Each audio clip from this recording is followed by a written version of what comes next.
हिंदू धर्मात भगवान शिव यांना अत्यंत महत्वाचे स्थान आहे। ते भोळे शंकर म्हणूनही ओळखले जातात, कारण त्यांची पूजा करणे अत्यंत सोपे मानले जाते।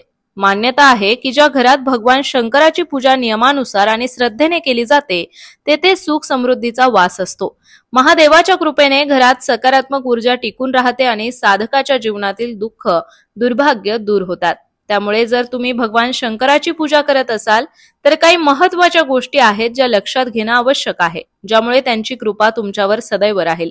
भगवान शंकराची पूजा करताना काळ्या रंगाचे वस्त्र परिधान करणे अशुभ मानले जाते।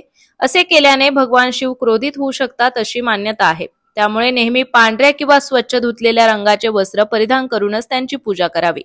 भगवान शंकरांची पूजा करताना दिशेचे महत्त्व खूप आहे। त्यांच्याकडून इच्छित आशीर्वाद प्राप्त करण्यासाठी नेहमी पूर्व किंवा उत्तर दिशेकडे तोंड करून पूजा करावी। ही दिशा सकारात्मक ऊर्जा आकर्षित करते असे मानले जाते।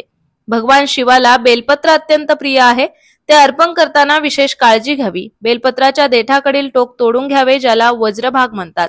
तसेच बेलपत्राचा गुळगुळीत भाग खाली आणि खडबडीत भाग वरच्या बाजूला ठेवून अर्पण करावे। पूजेमध्ये कधीही फाटलेली किंवा खराब झालेली बेलाची पाने अर्पण करू नयेत। भगवान शंकरांच्या मंत्राचा जप करताना रुद्राक्षाच्या माळेचा वापर करणे शुभ मानले जाते।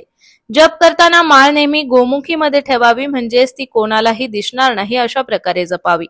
यामुळे जपाचे फळ अधिक मिळते असे मानले जाते। भगवान शंकराच्या पूजेमध्ये दुसऱ्याने वापरलेली माळ किंवा दुसऱ्याचे नाव घेतलेला जप कधीही वापरू नये। नेहमी स्वतःच्या माळेने आणि पूर्ण श्रद्धेने भगवान शंकरांच्या नामाचा जप करावा।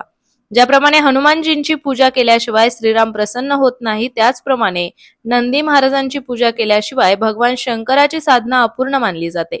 त्यामुळे जेव्हा तुम्ही कोणत्याही शिवमंदिरात किंवा घरी शंकराची पूजा कराल, तेव्हा त्यांच्या वाहनाची म्हणजेच नंदी महाराजांची पूजा करायला विसरू नका।